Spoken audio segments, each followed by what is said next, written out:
So Fox has decided that it will keep Nick Cannon on board as host of The Masked Singer. Terribly stupid show, by the way.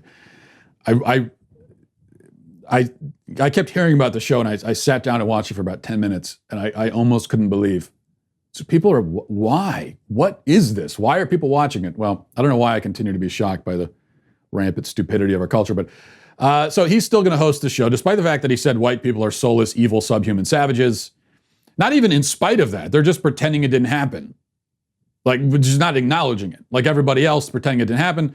So Cannon, as a consequence of making the most racist comments we have heard on a platform that size in a long time, lost his partnership with Viacom, which actually he lost it not even because of the white comments, but because of the Jewish comments, but still keeps his hosting gig on Fox, has been offered other jobs to replace Viacom. And by the way, we can be certain he'll be back with Viacom in no time. I pretty much guarantee you that. What this means is that, just taking another example, those kids who were, remember those kids at Jimmy John's who were on film playing around with the dough for the bread, pretending it was a noose? Those dumb kids faced worse consequences and a greater backlash than Nick Cannon, a major ubiquitous celebrity who called an entire race of people barbaric and subhuman. This is cancel culture. If anyone's wondering what cancel culture is, this is it right here. Cancel culture, this is an aspect of cancel culture that isn't acknowledged enough. Cancel culture is a left-wing phenomenon. It is run by the left. It's what the left does. We might as well call it, we should just call it left-wing cancel culture, or left-wing culture, leftist, whatever you want to call it. It is a left-wing phenomenon. There is no cancel culture against the left. If there was, Nick Cannon would be canceled. He's not. Even though he said the most racist thing, can you think of an example of a major celebrity, or even a not so major celebrity, saying something that racist recently? That's the most racist thing we've heard from someone at that level in a very long time. He's not canceled. The Jimmy John's people are. Why? Because the left runs a cancel culture. It's all them.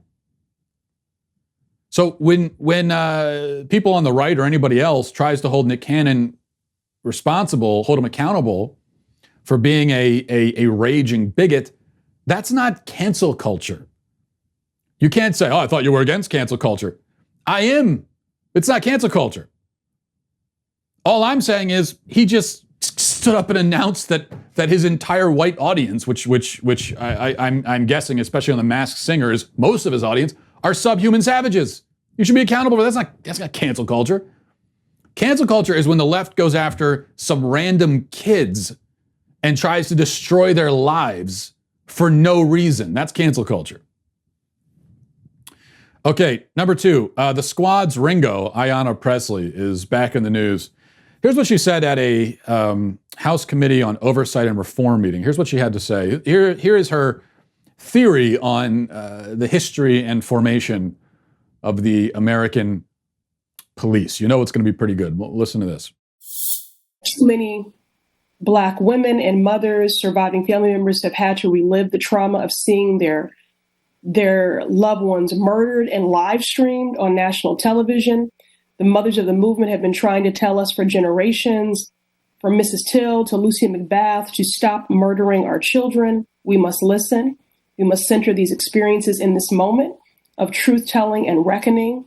And while Juneteenth is meant to be a day of celebration and of freedom and emancipation, again, we must take stock of this moment and be sobered about the work that lies ahead. Mr. Crenshaw, is it fair to say that the policing system in our nation grew out of the practice of capturing and often murdering individuals trying to escape from slavery? Could you speak to just the history of our policing system and how you see that influencing modern day policing? No, Ayanna, it would not be fair to say.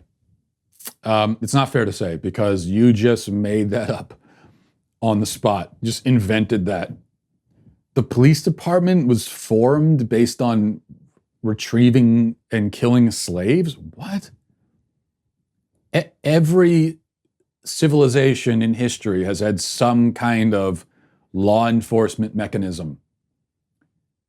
This is not unique. The fact that we have police in this country, actually, it's not unique.